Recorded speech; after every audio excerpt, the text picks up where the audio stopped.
ৰাতিপুৱা উঠিলোঁ, এতিয়া বাজিছে 8টা আৰু উঠি মেলি মাৰ্কেটত যাব লাগিব এতিয়া আলু আনিবলৈ।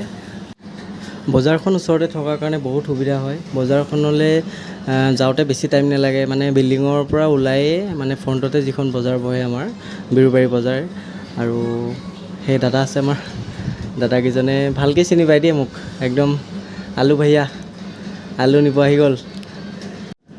ফাইনেলি বহুত কষ্টৰ মূৰত আলু বাচা হৈ গ'ল, আৰু বাচি বাচি আনি এডোখৰতে মই জমাওঁ আলুবিলাক, আৰু অলপ বাচি থোৱা আছে সেইখিনিও আনিবগৈ লাগিব। তাতে জুখি মেলি থৈ অহা হৈছে, আৰু পে'মেণ্টটো কৰি মেলি আলুখিনি আনিম। আৰু এইখিনি আলু আৰু আছিলে, তো এইখিনিও লৈ ল'লোঁ।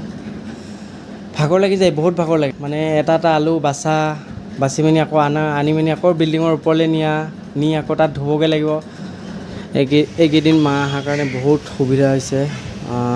মায়ে ৰাতিপুৱা সহায় কৰি দিছে আলুখিনি ধোৱাত, আৰু এয়া ঠাণ্ডা এটাও লৈ আহিলোঁ, পেপচি এটা খাওঁ মজাকৈ। এই মা হয় মোৰ, মায়ে পূৰা আলু ধুই আছে, আৰু আলুবিলাক ধোৱাৰ পিছত এনেকৈ ধুনীয়াকৈ জাপি ৰাখিব লাগে, ভালকৈ থ'লে বস্তুবিলাক ভাল লাগে, দেখিও ভাল লাগে, আৰু চাফা তাফাকৈ কৰিলে ভাল লাগে আৰু এনেকৈ।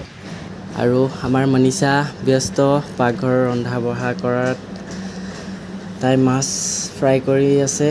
তাই মাছ খাওঁ ক'লে আজি, মাছ লৈ আহিলোঁ, ভাঙন মাছ ফ্ৰাই কৰি আছে, আৰু দালি বনাইছে চাগে, দালি মাছ 4টা মাছ।